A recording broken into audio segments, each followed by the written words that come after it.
So good afternoon, everyone. As we all know that we always save the best for the last. So we save these three distinguished keynote speakers as our last and most important session for today, IEC 2024. So the Professor Michael just mentioned, we had just heard from the two distinguished keynote speakers from Professor Wang Yao and Professor Yi Jin for the insightful MOOC landscape in China and the integration of AI into MOOC. It has been truly enlightenment. So as we continue our exploration of the Asia-Pacific MOOC revolution, I'm excited to introduce our next group of distinguished keynote speakers. Alphabetically in order, first, I would like to invite Professor Masahiro INOUE. Professor INOUE, specially appointed professor at Keio University and Professor Emeritus at Shibaura Institute of Technology. Professor INOUE is a world-renowned expert in system design and management. With a particular focus on educational technology, his extensive experience in both academia and industry make him uniquely qualified to discuss the future of learning in the digital era. Next, we will hear from, I would like to invite Associate Professor Nurbiha A. Shukor, Deputy Director of the Center of Advancement in Digital and Flexible Learning at UTM CDex. A chair of the Malaysian E-Learning Council for Public Universities, Professor Nurbiha is a leading figure in the field of e-learning in Malaysia. Her work on flexible learning and digital literacy has a profound impact on the educational landscape in Southeast Asia. Last and most importantly, I would like to introduce and invited Professor Melinda Dela Pena Bandalaria, Chancellor and Professor at the University of the Philippines, Open University. Professor Melinda is a pioneer in open and distant learning in the Philippines. Her leadership has been instrumental in making quality education accessible to millions of Filipinos. So everyone, please give a very warm welcome, big applause to our distinguished keynote speakers. So for today's session, these three distinguished scholars will share their perspective on the Asia-Pacific MOOC revolution and how is it shaping the future of learning. I'm confident that the presentation will provide us a valuable insight and inspire us to continue our effort to create a more inclusive and equitable education system. So each keynote, please spend 15 minutes each to share the vision and thoughts, and then we will follow by 10-minute Q&A session. So in alphabetically order, may I first invite Professor INOUE to give the talk, please. Thank you very much and kind introduction and good afternoon. I'd like to talk about micro-credential collaboration in the Asia-Pacific region, especially in the framework of the micro-credential and some of the architecture of the educational system and the information system. I come from the MOOC. There is two MOOCs in Japan, JMOOC and JV campus. I talk about as a representative of the two MOOCs. Okay. I especially appointed professor of the Keio University and former Vice President Shibaura Institute of Technology, the technical university located in Tokyo, Japan. Also the Vice Chair of the Micro-Credential Working Group, JMOOC, and the Micro-Credential Committee, Japan Virtual Campus. Okay. Yeah. I briefly introduce the MOOC, JMOOC. JMOOC has more than 10 years history in Japan, lifelong learning, university education, and company training. We have more than 1 million courses registration. Yes. And mainly and business and information engineering and statistics and math are very practical area is very popular now in Japan. And we have another MOOC on the Virtual Japan Campus. It's an online education platform. It's a governmental funding platform. All material, all contents in English. It's some of the gateways of Japan of the online exchange program. Many universities have the content in virtual campus. Okay. My present summary at first, micro-credential provide a flexible and targeted approach to the skill development. However, their international exchange use is hampered by lack of common understanding of the micro-credential. We propose two things. First one is a reference framework. It's an international exchange framework. Second one is the architecture of the micro-credential. Yeah. The reference framework presents a definition of the micro-credential and the descriptor describing the micro-credential and the quality assurance guideline. And architecture have two components, educational system and information technology. Yeah. It's have several 6 layers. This reference framework and architecture will accelerate international exchange of micro-credential and create a global learning ecosystem that enhance lifelong learning and workforce mobility. Okay. And what is the micro-credential? It's smaller in volume comparing the degree and more targeted and more flexible and online blended by usually MOOC. There is a very big impact on the higher education. The transformation of higher education will change learning process and the qualification. It will also increase the student mobility among international universities. Each university will offer the distinct and educational program and small program, micro-credential, and the accumulation and stack of this kind of program will lead to the degree.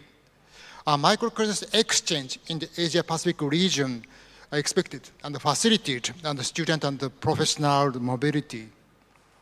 Yeah, it's a kind of some ecosystem, global learning ecosystem.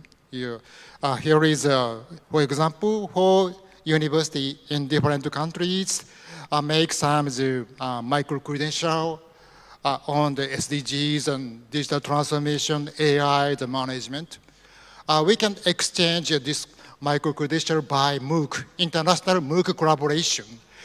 Student can share the micro-credential. It's a lead to the degree. For example, the credit bank system, national bank system, the Thailand, or next stage of the international credit bank. Yeah. In Japan, we have several activities for the micro-credential. Base one is Kaken. It's a micro-credential. It's a governmental funding, basic research. I'm also research of this basic research. And we have several committee and working group. JMOOC and the JV campus each have the committee, and we have a joint working group all in Japan. And last April, we published Japan micro-credential framework and guidelines. There are many initiative micro-credential guideline or framework in the world, in the region. Framework should include definition of micro-credential and the descriptor and quality assurance guideline. There is many EU and Malaysia and Australia. And Japan has also the micro-credential framework.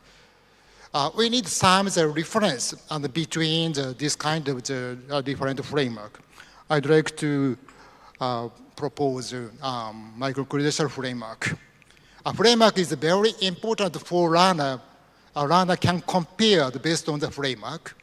Yeah, and educational institution that make a program based on the framework, and employee and the professional organization can compare the micro-credential based on the framework. We need to have some of the reference framework international. Yeah, there is several micro-credential framework depending on the country. So that we need to compare the micro-credential internationally. So we need some reference framework. We can translate to reference framework and send transfer the micro-credential. So I'd like to propose a micro-credential reference framework in the Asia-Pacific region. Yeah. It contains a definition of the micro-credential. I'd like to respect the definition of UNESCO. UNESCO's definition is many years of research result. We'd like to respect other reference. And the descriptor, there is a many descriptor, different descriptor, but content is almost the same. We can share a common descriptor. And the quality assurance, there is an internal quality assurance and the external quality assurance. External quality assurance is depending on the country, but internal quality assurance is almost the same. We can share. So, definition is a micro-credential is a UNESCO. We'd like to respect this definition. And the descriptor is different among a country and the region, but almost the same, content of the same. Just the word is different, but the content is the same. We can make a reference framework. You have to translate each other. Yeah. There is several descriptors, identification learner, the title, awarding body, learning outcomes, learning is very important, form of the participation. We propose some of the descriptor as a reference, and the learner effort, the type of assessment, the type of quality assurance. Quality assurance is very important. And some optional descriptor, country or region, the language level, certification, and the stackability. We can share this kind of descriptor as a reference. Yeah. And there is an educational system and information technology for micro-credential. And what is the relationship between the educational system and the information technology? Yeah. Educational system is a macro credential, master and the bachelor, and the micro credential. There are two different credential. And information, old one is a paper-based, but now the move to the digital PDF for the macro degree, old-fashioned macro degree, digital format PDF, and the digital batches for the micro credential. Yeah. We'll move to the W3C consortium model, next generation of the digital certification. Yeah. In few years, we move to the next decade, next stage of the digital technology. Yes. Okay. Micro-credential is educational system. Yeah. Usually decided by the government or region. And the digital batch is an international association of the communication defined. It's an international standard. It's very different. Micro-credential contribute to trust of quality of education, and the digital batch is a contribute to trust of the security, information security. It's a real certification, not it's a tamper-proof. Okay, so I'd like to propose an architecture of educational system and information technology here. A little bit complicated. This six layer. Top layer is individual micro-credential. Secondly is a qualification framework, a skill standard, how to allocate, organize micro-credential. And the third layer, the framework, I already talked about.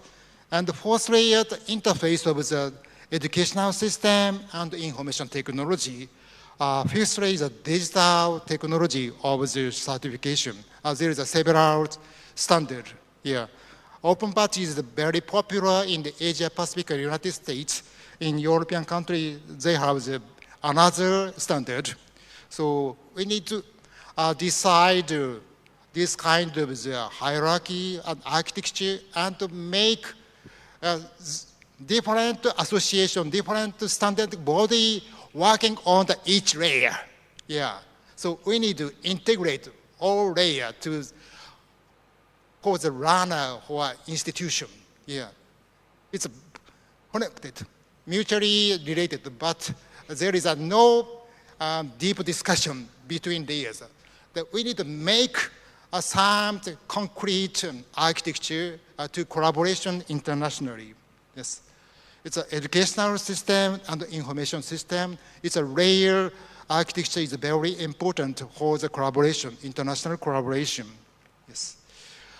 We have already started to collaborate Thailand and Japan, Thai MOOC Japan, try to make micro-credential, the reference framework, and make a micro-credential based on the framework. And also, we'd like to use AI technology translate and make a micro-credential multilingual. Finally, my conclusion. We propose one reference framework. It's a translation the framework and how to transfer the micro-credential. And the second one is architecture, how to organize a micro-credential educational system and the technology. It's a best of the credit bank, I think. Yeah, it's very important for the international collaboration. Thank you very much. Thank you. Thank you so very much, Professor INOUE, for the insightful information about the standard or the reference frameworks and the architecture of micro-credential and also the digital badges. As he mentioned, Thai MOOC and JMOOC are in collaboration on this project, on this initiative projects. And all of the university in Thailand who would like to join in this pilot are always welcome. So we will make, the reference framework and architecture of micro-credential to increase the standard of this, and is going to be of great benefit to our learners. So please, if any of the representatives from the university in Thailand who are interested in this, please join us in this pilot project that we're going to launch very soon, like by the end of this year. So that is about JMOOC and Thai MOOC collaboration. Next, we would like to move to hear about the story from Malaysia about unboxing micro-credential. So everyone, please give a warm welcome to Professor Nurbiha. Okay. Thank you, Associate Professor Dr. Jintavee. So I'm going to share a little bit on micro-credential in Malaysia. And I think the story relates very much with the presentation by Professor INOUE. If Professor INOUE was talking about the difference between micro-credential and macro-credential, I'm going to talk about how can we stack micro-credential to form a macro-credential. So I'm going to propose a framework as well. So I hope it aligns with the rest of your presentation.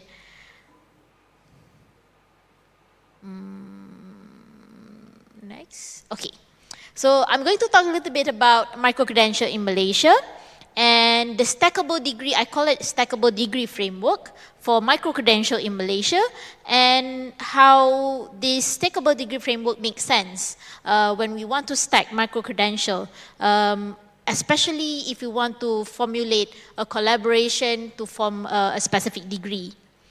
So in Malaysia, if Professor Inoue was talking about there should be a standards or quality assurance, we have several guidelines in Malaysia that talks about how we control the quality of online courses that we produce in the form of micro-credentials. We have guidelines to good practices, micro-credentials. This is especially to guide the developers of micro-credential courses when they want to develop an online courses that is from an existing academic program that has been accredited. In Malaysia, accreditation is very important. So because all of our academic program is governed by Malaysia Qualification Agency, so if your degree does not have the MQA logo on it, so it is most likely that you cannot be accepted as a civil servant, government servant in Malaysia. So the logo MQA up there is very important.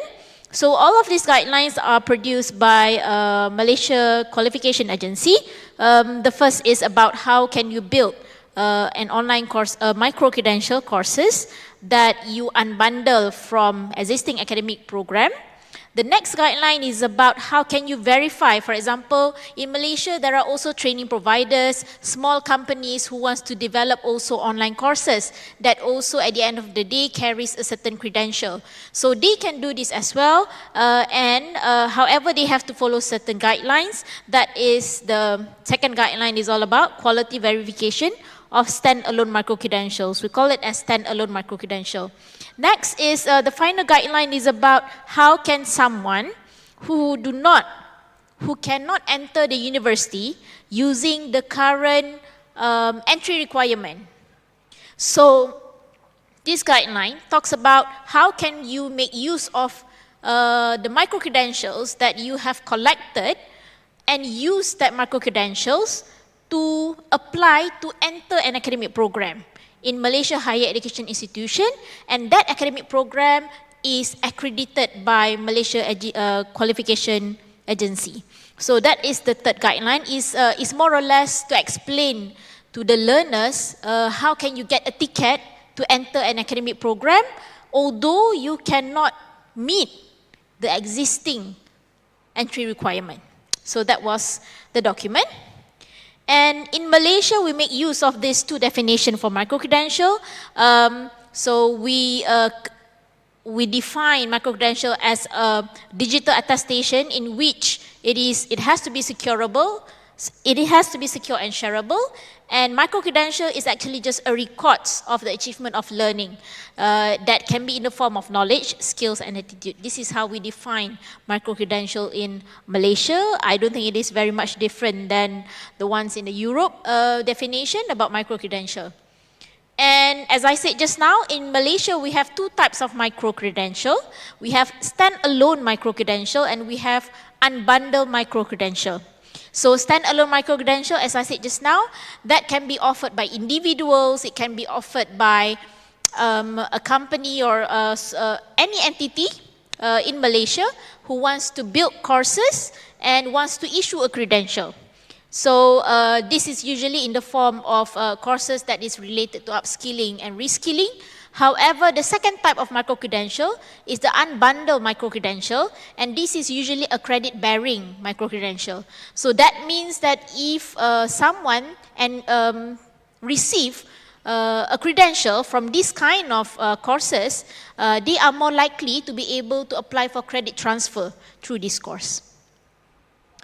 And for unbundled micro-credential in Malaysia, we have more than 500 courses. In Malaysia, we do not have a national platform like Thai MOOC and JMOOC has. We have individual learning platforms where it hosts individual courses. And our micro-credential in Malaysia is, the mode of delivery is you can earn micro-credential either online, offline, or in a blended mode.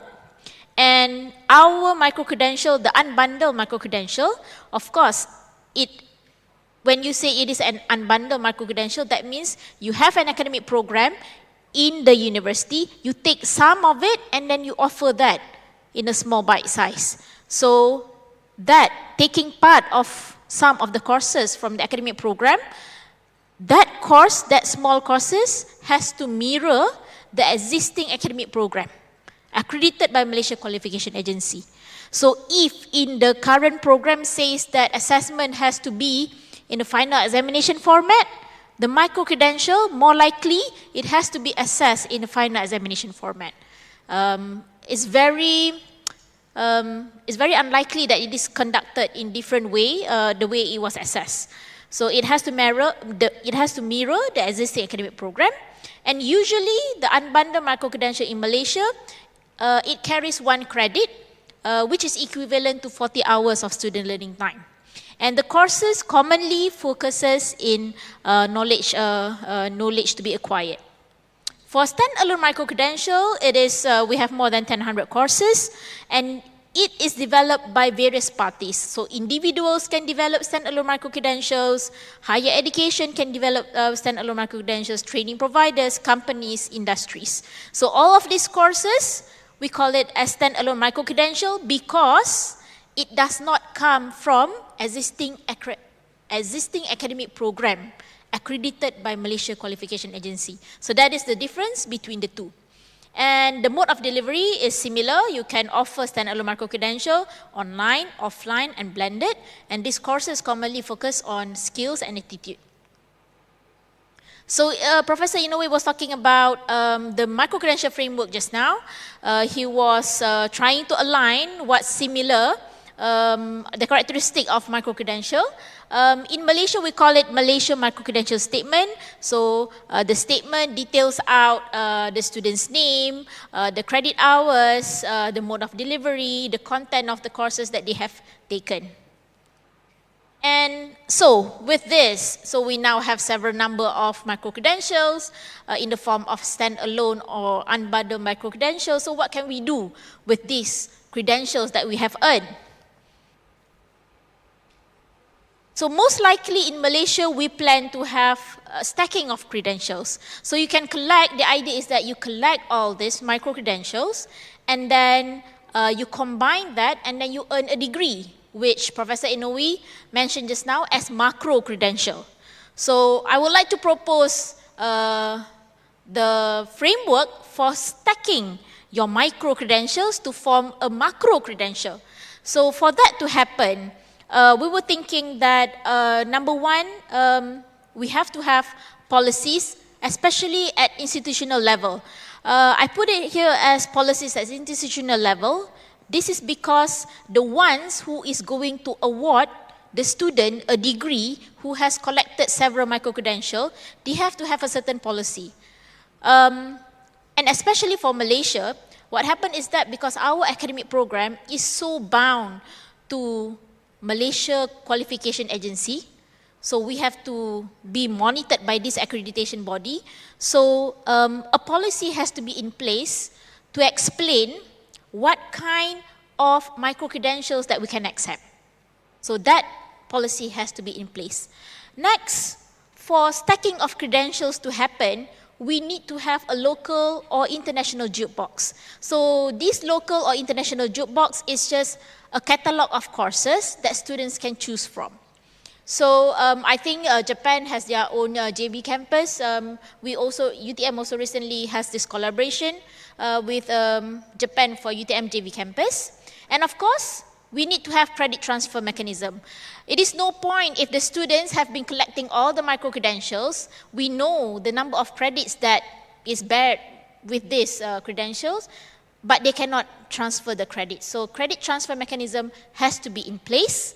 And of course, you have to also make sure academic credit bank is also in place. This is to explain, for some institution, they put forward the idea of certain credit has to have certain validity, years of validity.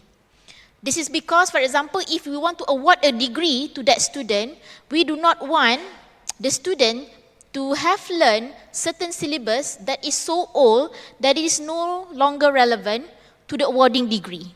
So the properties of academic credit bank here is not to store the credit bank, but also to see the lifetime or the validity of the credits that the students have accumulated. Because at the end of the day, we have to decide on what kind of degree that we want to award this student based on the micro-credentials that they have collected. And finally, we need to have an academic advisor. Because if students have been learning on their own independently, they might be learning from courses, from jukebox that is entirely different from each other, that is entirely from different field. So there is a need for an academic advisor to advise the student based on the credits that you have accumulated, based on the credentials that you have collected. I would propose for you to apply for a degree in this area. So academic advisor's role is very important to help the students to decide their passion, their talent, to identify their skills, so that to persuade them to apply for a certain degree. I give an example here. Maybe there's no enough time to explain. So if a person is 27 years old, 27 years old is not that old. So probably he has a diploma in computer science from one university, and he has been working as a technician because he has a diploma in computer science for 1 year, and he has learned independently from a university which carries 5 credits, and he has Coursera certificates, data analytics certificate, maybe that carries 10 credits. He also took a standalone micro-credential from another university, University Putra, for example, that carries 1 credit. And with all these credentials and experience that he has, he wants to pursue Bachelor of Computer Science in Data Engineering with another university, which is UTM. So, you see, when he wants, with all these credentials that he has, he goes to UTM and tell UTM, hello, I have all these credentials. Can I apply for Bachelor of Computer Science in Data Engineering? What can I do with my existing experience, with my existing credential to earn Bachelor of Computer Science in Data Engineering at your university? So I have learned from several other universities online, and I have this more or less several credits. So the UTM, for example, has to have an institutional policy that explains to this person the entry requirement. I don't think UTM, for example, will be changing their entry requirement all the time, but the entry requirement has to be flexible enough to accept this kind of person. Okay? And maybe the university also has to explain, if you cannot enter through this main channel, what are the other channels that the students can use to enter the program? And the university also has to look into the credits that the students have accumulated, whether it is content equivalent, is it a standalone courses, how much of it can be transferred, and how many % is allowed, and also have to look into the professional bodies that governs the program as well. And they have to check if the credit is still valid and how many left. If, for example, if we have the academic credit bank, maybe he has used the certain credits to apply for certain things, and then how many credits are left. And for the awarding degree, is it suitable with the things, the experience, the credential that this student has? Is it suitable for him to apply for Bachelor of Computer Science awarded by UTM? And finally, the academic advisor will have to go through the student's profile to advise the student whether is this your true talent, understand his passion, his existing skills, and advise him what's next if after he wants to pursue for Bachelor of Computer Science in Data Engineering at UTM. So, and with the advancement of technology nowadays, there are 2 things that we can leverage on AI. So I believe the local and international jukebox can be AI-based, in which it can directly guide the students towards the skill set that they want to acquire, towards the awarding degree that he wants. Then the academic advisor, I believe, should not be a human. It can be AI-based that can guide the student, tells the student what kind of pathway that the student should take based on the credentials that he has earned. And so upon having this ecosystem, I believe that designing stackable degree program collaboratively, especially at international level, is certainly possible. So in Malaysia, for example, we allow up to 60% of credit transfer by learning through other institutions. So I put here an example. If Bachelor of Computer Science in UTM requires 137 credits, 10 credits can be earned from Thai MOOC, 10 credits can be earned from the Coursera on campus, 12 credits can be earned from JMOOC, 3 credits can be earned from other universities than UTM, and the rest of it can be completed at UTM itself. So we can see that this person later on has learned from various expertise, not only local, and he has earned a lot of experience by interacting internationally when learning in these courses. So finally, my take-home message would be, I think the credit equivalency in courses has to be structured to establish a relationship between non-formal learning to formal learning. We know that not everyone wants a degree, but with the micro-credentials that you have accumulated, that is equivalent to certain degree, it is possible for us to link between non-formal learning, that is through micro-credential, to formal learning that is earning a degree.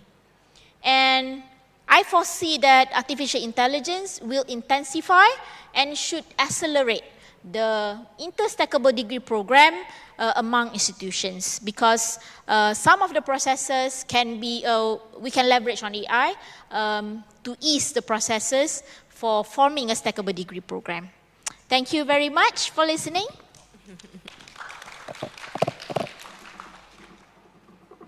Thank you very much, Professor Nurbiha, for such insightful information about the guideline and the standard to ensure the standard of micro-credentials.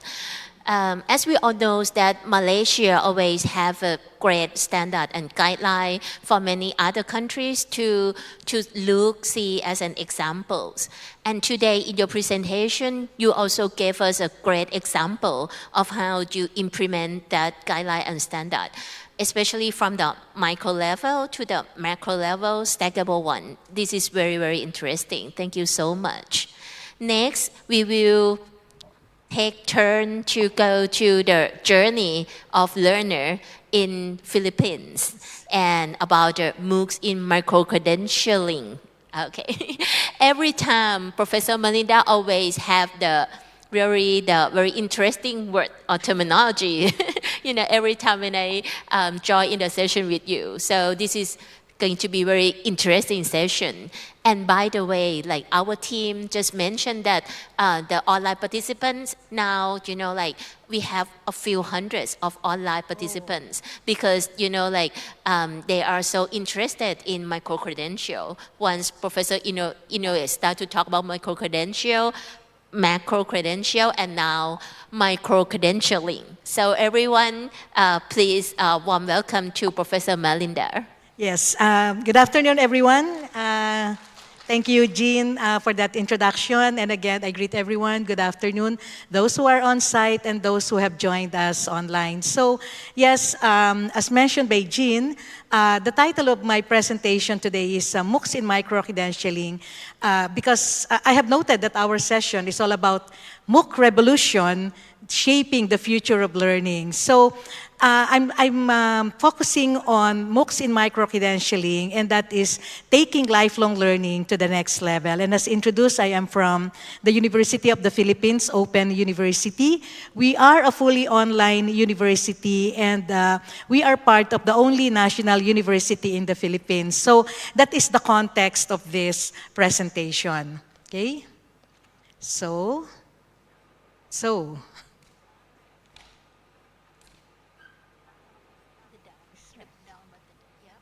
Okay, so I have divided my presentation into two parts: the past revolutions of Philippine MOOCs, or the generations or the different models of Philippine MOOCs. Earlier, Professor Tapani shared the 10-year journey of Thai MOOC. So I will be doing the same, the 10-year, okay, yeah, 7 years journey. So I will be doing the same for the Philippine MOOCs. We have just celebrated our 10th year last year, 2023. And then for the second part of my presentation, it will be the current revolution shaping the future of learning, which takes the form of MOOCs in micro-credentialing. So for the agenda number 1, I look at the first generation of MOOC from 2013. We started offering MOOCs in 2013, and the first generation really is a response to the clamor for access and inclusion in education. Of course, we are all aware of this, and the MOOC is a form of response from an open university like my university. We anchored it as a form of our public service, being a state-funded university. But since we are fully online, we have to really have something that is also fully online and can make use of the expertise that we have at the university in that mode of instructional delivery. And even before, as early as 2008, we've been producing open educational resources. So we have our own repository of open educational resources. But who gives you certification from what you have learned from an open educational resource, from watching a video? Of course, you have learned something, but you're not given any certification if you have watched 10, 15, 100 OERs. So we decided to elevate the learning from an open educational resource as a form of learning engagement by using them as content for massive open online courses. And in the process, the learner will be awarded the certificate for the skills and competencies learned. MOOC 2.0, this is MOOCs as OERs. We implemented this from 2014, and in fact, until now, we are still using this model. Actually, these MOOCs as OERs, these are unbundled. Earlier, you have mentioned about the unbundling of credit courses, and we did the same in 2014, starting in 2014. So there are credit courses offered by Philippine higher education institutions. We unbundled them and offered them as massive open online courses with credit unit equivalent from 0.5 to 1 credit unit for easy recognition. And we look at this model, the MOOCs as OER, we considered this as the institution's early model of micro-credentialing, the unbundling. We also license our massive open online courses under Creative Commons so that they can be used as OERs. The way we are using open educational resources in our courses as content, then we also developed or did the same thing for our MOOC. So if you are a teacher, then you can take the entire MOOC as part of the content of the course that you are teaching. Under this model, we also use these MOOCs to train the teachers who will be teaching the courses, the unbundled courses. So we use them like data analytics, this is something new, and we need to train teachers who will be teaching those courses. So we use the MOOCs as training platform for the teachers who will be teaching those courses. And of course, skills development for employment purposes. So like for instance, I shared this one email that I received at the time that we offered this course.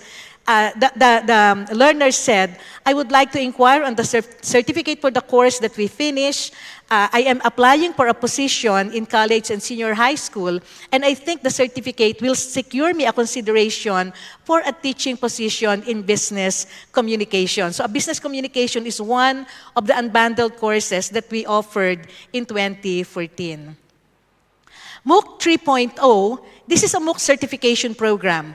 We started offering this in 2017, and we are still doing it until now. So in this model, we have clustered related MOOCs, like 3 to 5 MOOCs, to form a training curriculum and respond to capacity building needs or skills, competencies needed by the major industries in the country. There will be certificate of completion for each MOOC that a learner will complete, but after completing all the required MOOCs and a capstone requirement, another certificate or certification for the skills and competencies learned will be given to the learner. An example here is the certification on technology for teaching and learning. So I am showing also in this slide the types of certification programs that we have offered starting in 2017, and we still continue to offer them up to the present. I would like to have a special place for the pandemic MOOCs because this was something that really helped us through, saw us through during the pandemic. So I labeled it MOOCs 3.1 because it was just a convergence of all the things that we did in the early versions or models of MOOCs, but the pandemic MOOCs became the platform for inclusive, massive, and rapid training of teachers and academic institutions administration or administrators during the COVID-19 pandemic when there was no way to implement training programs except online. But we also know that many educational institutions didn't have much fund to send their teachers to training. So offering MOOCs is something that was really very, very useful at the time. So we have the certification, we have assessment, we have used the OERs, we have used the MOOCs as OERs model so that the teachers can immediately have content for the courses that they are teaching. And under this model, we also combined webinar, MOOC, plus the RIP here is the Reentry Action Project. Webinar, we observed that time that the learners look for synchronicity. They want the immediate, they want this something that we have to be online at the same time, synchronous discussion. So we have that, and then we shift to MOOC using the same content to facilitate the learner-learner, learner-teacher, and learner-content interactions, facilitate the doing of learning activities by the learners, and the submission of requirements like the Reentry Action Plan and the issuance of the certificate after the completion of the MOOC.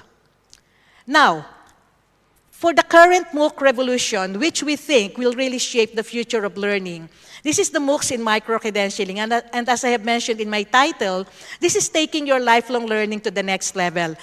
Professor INOUE already defined and provided us with a detailed description about what exactly is micro-credentialing, and yes, we subscribe to the same definition, descriptions, and features of a micro-credential. So, but why micro-credentialing, and why MOOCs in micro-credentialing? I think we are all aware that and observe that there is this seemingly declining value of college degrees. Something like you don't need to have a college degree because what we really want from you are your skills, right? So I have here some clips about this. You don't need a college degree to land a great job. The declining value of college degree. These are all recent. 2023, and we have here more U.S. companies no longer requiring job seekers to have a college degree. So it seems that there is that kind of trend happening. But we know, especially here in Asia, that we still attach value to college degree. We still want, I mean, including the parents, you know, they still want to have that diploma, that degree attached to the name. So in an article published by Forbes in May 2024, it is still important that one has to have a college degree. So you learn more than just the subject matter. College is the time to explore. College gives you the excellent networking opportunities. And somehow, college degrees still help you get a job. And as I have mentioned, throughout much of Asia, education is seen as the only path to success. So why MOOC in micro-credentialing? So earlier, there was that how you stack micro-credential towards the macro-credential, which can lead to getting a degree. So that is the same model that we have. But why do we start, or why did we integrate MOOC in micro-credentialing? This is still under this advocacy of access and inclusion in lifelong learning opportunities. So we use the MOOC framework so that micro-credentialing can still be accessible and can still be inclusive. College degrees may not be accessible to those who don't have the means to pay for the tuition, etc. And earlier, the early models of MOOCs, we have said that this is a response to inclusion, clamor for inclusion, for openness, for access. But if we will not converge this with micro-credentialing, then probably we will be overlooking access and inclusion. So MOOC and micro-credentialing will still provide that access and inclusion for learning opportunities that have greater values through the equivalent course credits that are stackable and portable. So the reference framework, all these things will really provide for that portability of the credits earned in the micro courses. So in my university, the UP Open University, last year, after so much discussion, we finally released the roadmap for UPOU micro-credential. This was last August 2023 in an international conference that we had. And this is the framework for our micro-credentialing. So we titled this framework, Access and Inclusion through Micro-Credentialing. So we can see here that there is the position, or there is the place, special place for MOOCs in the whole scheme of implementing micro-credentialing and how these micro-courses can be stackable towards formal courses or degree courses, or how they can be stackable towards the one-off certification that you also described in your presentation. Something like, if you already have a degree, you just want to learn something new required by the industry, your current employment, then you don't need to stack those courses towards the degree, but you can have a one-off certification for the stack credits. So I'm showing here the two examples of our MOOCs in micro-credentialing. So we have a micro-credential on resilience and a micro-credential on digital workplace competency. So the micro-credential on resilience can be stuck towards the masters in resilience that we are developing right now. The digital literacy certification, which is anchored on DigComp 2.0, the competency framework for citizens, can also be stuck and be a course substitute or an elective course in our associate in digital entrepreneurship. We also launch some of the other micro courses that we have. Here is for the nursing professionals, 6 courses, micro courses, which can be stacked and be credited towards the Masters in Nursing Education program. At the same time, we also launch the learning management system, which will really focus on the micro courses. The other features of our MOOCs in micro-credentialing, of course, there will be the integration of AI so that we can immediately respond to inquiries about MOOCs and support services, improve automated assessments, and improve MOOC completion rate. So we have launched also this chatbot we call UPENG, which we also labeled as the WISE MOOC companion, answering the inquiries of the MOOC learners. Collaboration with relevant industries, I have here as an example, the IT BPM industry, so that we can align the course learning outcomes of our MOOCs with what the industry needs. Of course, quality content from the experts, authentic assessment, because they will be helping us in developing assessment, and it will also facilitate industry recognition. The third feature is the MOOCs learning outcomes are anchored on the Philippine Qualifications Framework. It was also mentioned earlier. on the need to really look at what level of qualifications framework do the learning outcomes correspond to. So in the case of the Philippines, our MOOC's learning outcomes, which are part of the micro-credentialing program, are anchored on the Philippine qualifications framework, and this will also facilitate credit recognition and portability.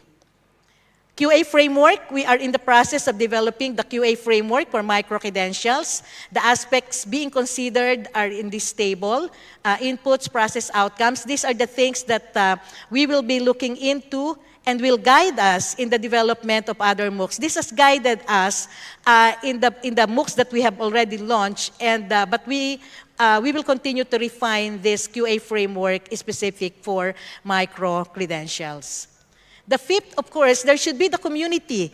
It is very important that there should be the community of micro-credential stakeholders. In our case, we already have this consortium of distance education providers in the Philippines, which we also see as the core, which can be the core for the community of micro-credential stakeholders. So academic institutions for recognition and portability of credits, industries, government agencies, etc. So what I have listed here are government agencies who have already initiated the discussion with us so that we can offer the micro courses that they need in their workplaces. So I think, yeah. So through MOOCs in micro-credentialing, we take the inclusive and accessible lifelong learning to the next level because it is not just training. This time, they have equivalent credits, they can be stuck, you can get a degree, and you can get a bigger certification, and not only from just one training course. So I think this is the last of my slide. Thank you very much. This is my email address if you need to connect with me after this conference. Thank you and good afternoon. Thank you so very much, Professor Melinda, about, when you're talking about the MOOC in micro-credentialing, especially to ensure the opportunity for lifelong learning. This is very remarkable one. So thank you very much for sharing this with us. So everyone, as we can see that the three keynote speakers, I think like their vision are go in line together, starting from, the concept of the framework of micro-credential and the reference frameworks, digital badges, and then Professor Nurbiha expand the concept that after we have that micro-credential, we can stackable that into the macro level one. And then Professor Melinda, from his Chancellor vision, she can see that these really ensure the quality of lifelong learning. So these are really, remarkable, session one. So thank you so very much. Now, since this is we call the interactive keynote session. So we need to have something interactive at the end. So I will have a question for each of you to expand a bit about, your vision and thought toward your presentation.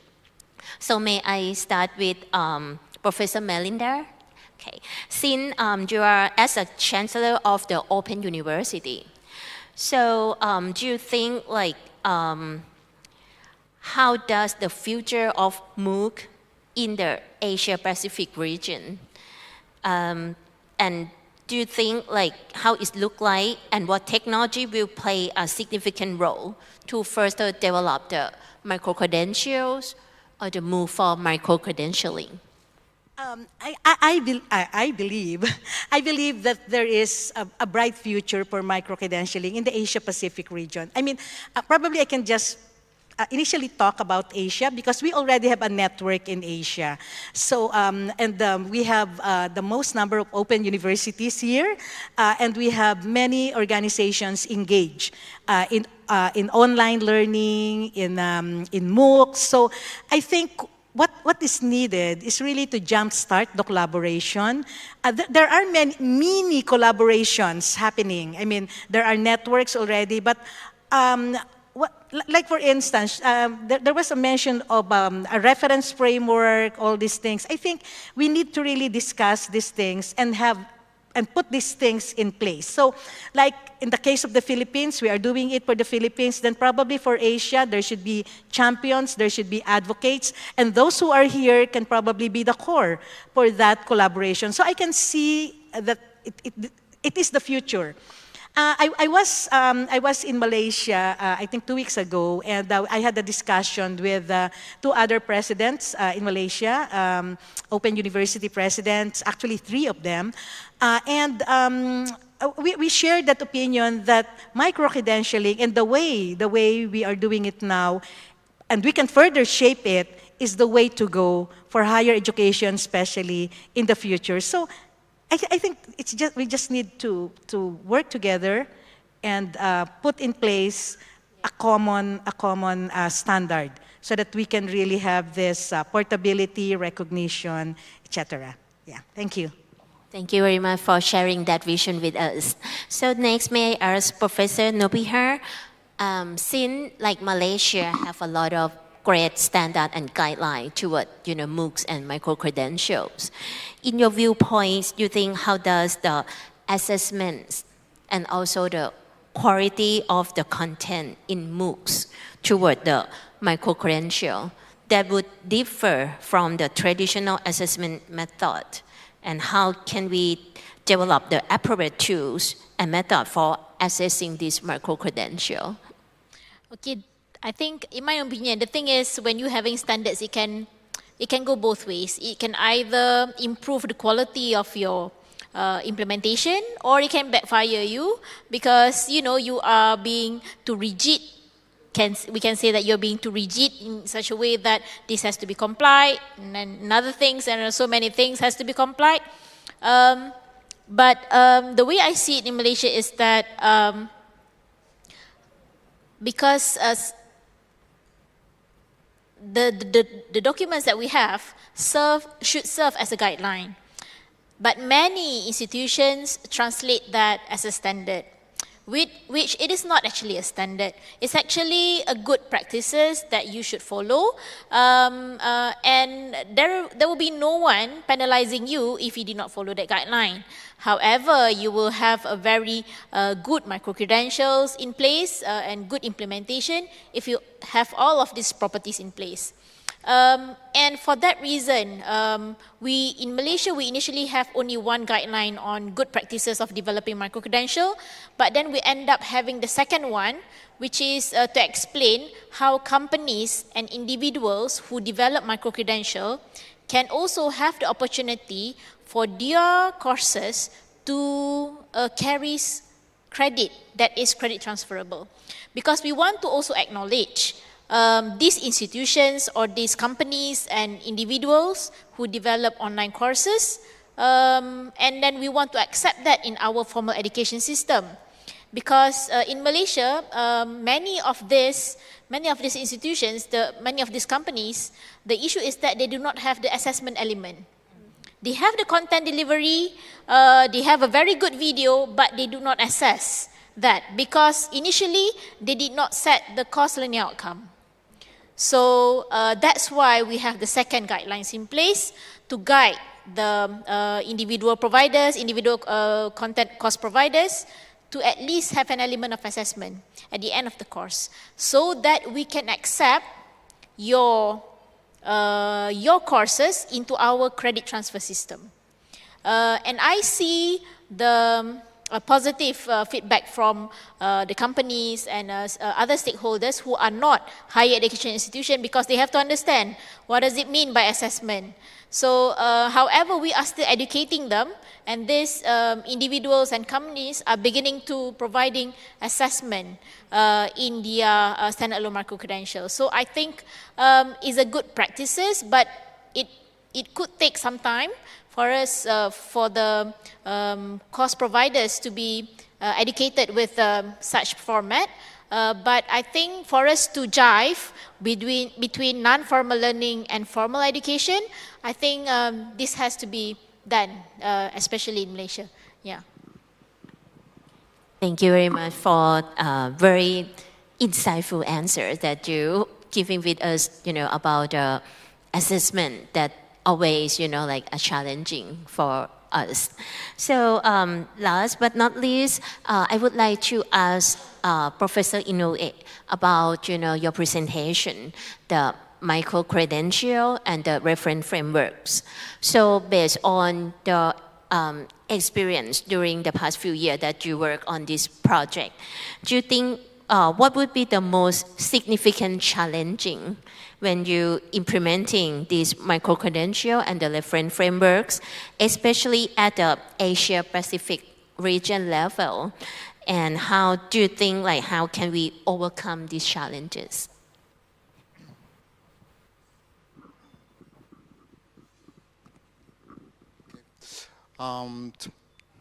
We need to go for the next step.